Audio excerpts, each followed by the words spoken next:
আসসালামু আলাইকুম, welcome back to my channel. আজকে আমি আপনাদের সাথে শেয়ার করব দুন্দুল দিয়ে মাছের ঝোলের একটা রেসিপি। আশা করি দুন্দুল দিয়ে মাছের ঝোলের এই রেসিপিটা আপনাদের ভালো লাগবে। তো যারা আমার চ্যানেলে আজকে নতুন, চ্যানেলটা ভিজিট করতেছেন, প্লিজ আমার ভিডিওটা দেখে চ্যানেলটা সাবস্ক্রাইব করে সাথে থাকা বেল আইকনটা অল করে দিবেন। তো চলুন দুন্দুল দিয়ে মাছের ঝোল রান্না করা শুরু করে দিচ্ছি। তো মাছের ঝোল রান্না করার জন্য এখানে প্রথমে চুলায় একটা প্যান বসিয়ে দিয়েছি, আর প্যানটা গরম হওয়ার পরে দিয়ে দিচ্ছি পরিমাণ মতো রান্নার তেল।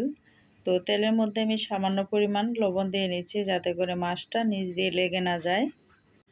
তারপর এখন আমি দিয়ে দিচ্ছি আগে থেকে লবণ আর হলুদ মাখিয়ে রাখা তেলাপিয়া মাছ। আজকে রান্নাটা আমি তেলাপিয়া মাছ দিয়ে করব। আপনারা যে কোনো মাছ দিয়ে কিন্তু এই রান্নাটা করতে পারবেন। উল্টিয়ে পাল্টিয়ে তেলাপিয়া মাছের পিসগুলোকে ভেজে নিচ্ছি। এখানে আমি তেলাপিয়া মাছের 4টা টুকরো নিয়ে নিয়েছি। আপনারা আপনাদের পছন্দ অনুসারে মাছগুলো নিয়ে নেবেন।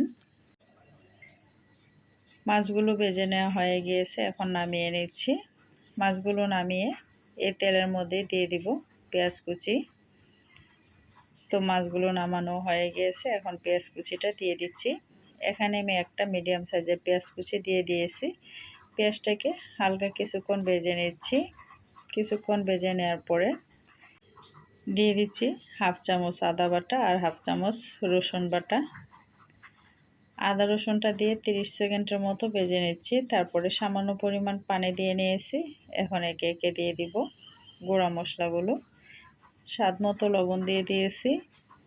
তারপরে দিয়ে দিচ্ছি আমি হাফ চা চামচ পরিমাণ লাল মরিচের গুঁড়া, হাফ চা চামচ পরিমাণ হলুদ গুঁড়া আর হাফ চা চামচ পরিমাণ ধনিয়ার গুঁড়া। গুঁড়া মশলাগুলো ভালো করে আমি কষিয়ে নিব। আর মশলাটা কষানোর সময় সামান্য পরিমাণ পানি দিয়ে নিচ্ছি, নইলে মশলাটা পুড়ে যাবে।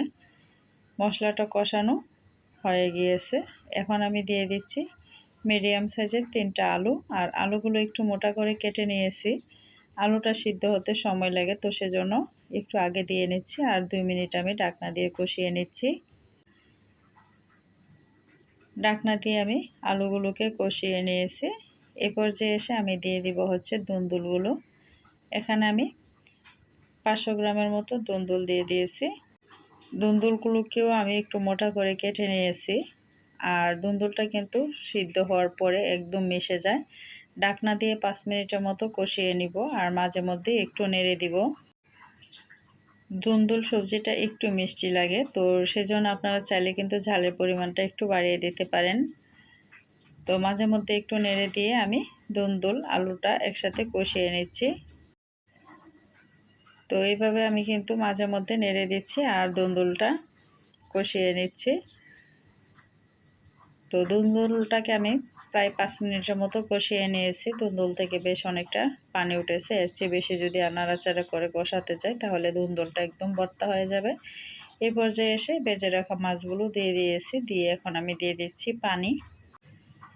আমি একটু পাতলা ঝোল করব, তো সেজন্য পানিটা একটু বেশি দিয়ে নিচ্ছি। আপনারা আপনাদের প্রয়োজন অনুসারে ঝোলটা দিয়ে নেবেন।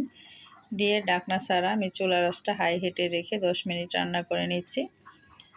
বেশ ঝোলটা কিন্তু অনেকটা কমে এসেছে। তো রান্নাটা প্রায় হয়ে এসেছে, আলুগুলো সিদ্ধ হয়ে গিয়েছে। এই পর্যায়ে এসে আমি দিয়ে দিব হচ্ছে টালা জিরার গুঁড়া হাফ চা চামচ পরিমাণ।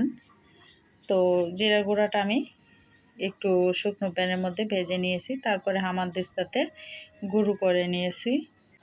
সাথে সাথে করা টালা জিরার গুঁড়াটা দেওয়ার চেষ্টা করবেন, এতে করে তরকারিটা থেকে খুব সুন্দর একটা স্মেল বের হয়।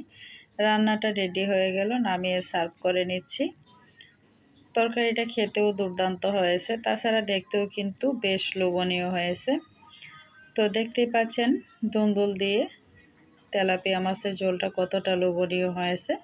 রেসিপিটা ভালো লাগলে চ্যানেলটা সাবস্ক্রাইব করে দিবেন। আজকের মতো বিদায় নিচ্ছি। সবাইকে আল্লাহ হাফেজ, আসসালামু আলাইকুম।